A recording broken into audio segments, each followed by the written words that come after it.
ನೀರ ಕಂಡಲ್ಲಿ ಮುಳುಗುವರಯ್ಯ, ಮರನ ಕಂಡಲ್ಲಿ ಸುತ್ತುವರಯ್ಯ, ಬತ್ತುವ ಜಲವ ಒಣಗುವ ಮರನ ಮಚ್ಚಿದವರು ನಿಮ್ಮನ್ನೆತ್ತಬಲ್ಲರು ಕೂಡಲ ಸಂಗಮ ದೇವ ಅಂತ. ಅಂದರೆ ನಾವು ನೀರು ಪವಿತ್ರ ಅಂತ ಮುಳುಗೋದಕ್ಕೆ ಹೋಗ್ತೀವಿ. ಆ ಮುಳುಗುವಂತಹ ನೀರು ಒಂದಲ್ಲ ಒಂದು ಕಾಲದಲ್ಲಿ ಅದು ಬತ್ತಿ ಹೋಗುತ್ತೆ. ಮರವನ್ನು ಪವಿತ್ರ ಅಂತ ಸುತ್ತೋದಕ್ಕೆ ಹೋಗ್ತೀವಿ, ಆದರೆ ಕೆಲವು ವರ್ಷಗಳ ನಂತರ ಆ ಮರ ಬಿದ್ದು ಹೋಗುತ್ತೆ. ಆದರೆ ಯಾವಾಗಲೂ ಬಿದ್ದು ಹೋಗದ, ಯಾವಾಗಲೂ ಬತ್ತದಂತಹ ಇರುವಂತಹ ವ್ಯಕ್ತಿ ಅವನೇ ಪರಮಾತ್ಮ.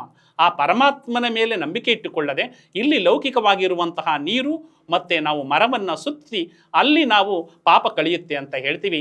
ಆದರೆ ಅದು ಅಲ್ಲ.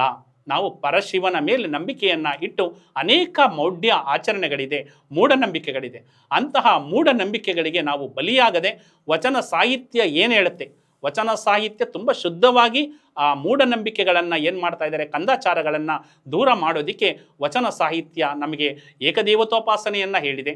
ಮತ್ತು ಅನೇಕ ನಂಬಿಕೆಗಳಲ್ಲಿ ಅವರು ಅನೇಕ ನಂಬಿಕೆ ಉಂಟಾಗಬೇಕಾದ್ರೆ ನಾವು ಯಾವ ರೀತಿ ಜೀವನದಲ್ಲಿ ನಿರ್ವಹಣೆ ಮಾಡ್ಕೊಂಡು ಹೋಗಬೇಕು ಅನ್ನೋದನ್ನು ವಚನ ಸಾಹಿತ್ಯದ ಬಗ್ಗೆ ನಮಗೆ ಅರಿವನ್ನು ಉಂಟು ಮಾಡಿದ್ದಾರೆ. ವಚನ ಸಾಹಿತ್ಯವನ್ನು ಅಧ್ಯಯನ ಮಾಡಿ ಅದನ್ನು ಜೀವನದಲ್ಲಿ ಅಳವಡಿಸಿಕೊಂಡ್ರೆ ನಾವು ಅನೇಕ ಮೂಢನಂಬಿಕೆಗಳನ್ನು ಹೋಗಲಾಡಿಸ್ಬೋದು ಅನ್ನೋದೇ ನನ್ನ ಒಂದು ಆಶಯವಾಗಿದೆ.